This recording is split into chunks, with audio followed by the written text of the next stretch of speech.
10 Weeks of Ted, week number 6, episode 6. And finally some sunshine and warmth has arrived here on the West Coast. Coldest spring I can ever remember, and winter too. So anyhow, an interesting week, an interesting episode in that it wasn't just about soccer, but what it was about in so many ways, how do you build successful teams, right? What is the composition of a successful high-performing team? Business, sport, doesn't matter.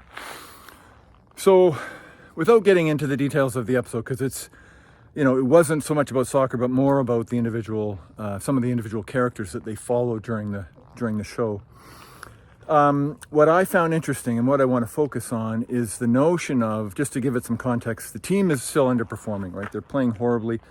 They're in Holland, in Amsterdam, playing a Dutch team. I think they get doored 5-0, something like that.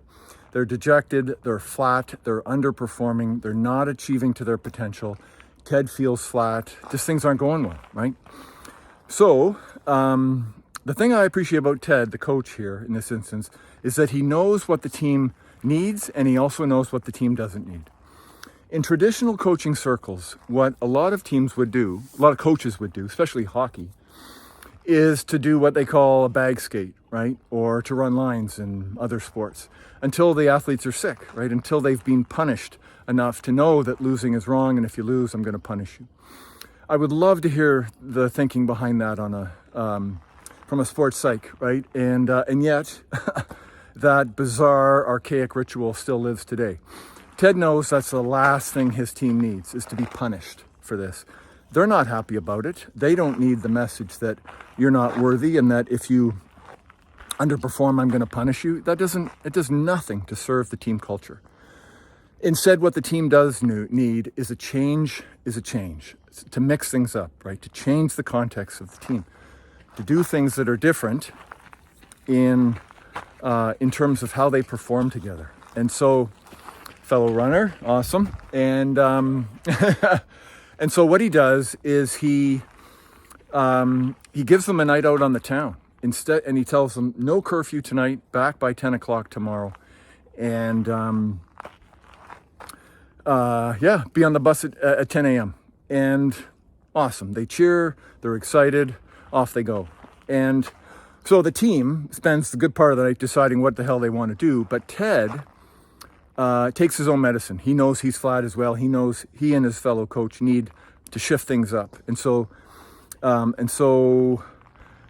they try some tea that's going to alter their state. And Ted's reluctant, but he tries it in the end, goes out, and he has this incredible experience where, it's obviously a television show and it's fantasy, but he has somebody explain to him how triangles work in basketball and the notion of creating a fluid pattern of performance, of execution on the court. And he thinks to himself, well, what the heck? If it can work in basketball, why can't we create that fluid state in our team and incorporate that into our field strategy? So he spends the rest of the night brainstorming and writing notes and drawing up patterns and plays and all this sort of stuff, with the triangle being the foundation of those plays. Sees his other coach the next morning and says, hey, what do you think of this? Throws it to him. He goes, oh, it's already been done. And he goes, but it doesn't mean we can't do it. It doesn't mean we can't do it. And it turns out the altered state he thought he had didn't happen. The tea they drank was a dud. And so he came to that place on his own. Just thinking that he was in an altered state was enough to inspire some different thinking. So it'll be interesting to see how that plays out. Right? And it'll be interesting to see how it plays out with the team too, because the point I want to make with that is that often when we think of high performance, we think of grinding and hard work and perseverance and skill development, knowledge and more experience and all that kind of stuff. And it's all important. What we tend not to talk about is joy and fun, right?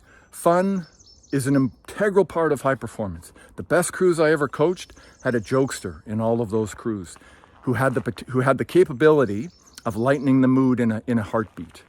And that was important to team culture, to team chemistry.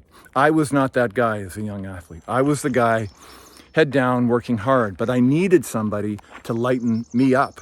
And so Ted recognizes that, right? He needs to lighten that team and let them have some fun and joy, right? It's part of our survival mechanism. It's why eating food and staying warm and having sex feels good because it helps keep us alive as we propagate our species. So the same is true in high performance. Fun is an important part of team building.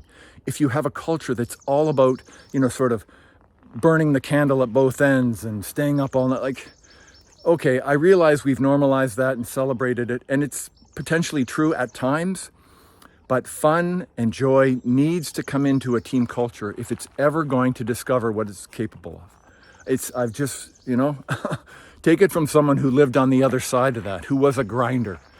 When I realized the power of fun and joy, as Ted does, I opened up the teams that I coach to higher performance, period. And I think as leaders, as business owners, as executives, as coaches, as teachers, we can bring those lessons to our teams as well, okay? So really neat piece. I found it fascinating. It'll be really cool to see how it plays out. Okay, Oakley, we're gonna finish our run and have a great rest of the week. Enjoy this week's episode. Take care of each other and take care of yourselves. And most importantly, bring some fun into your life, okay? On purpose.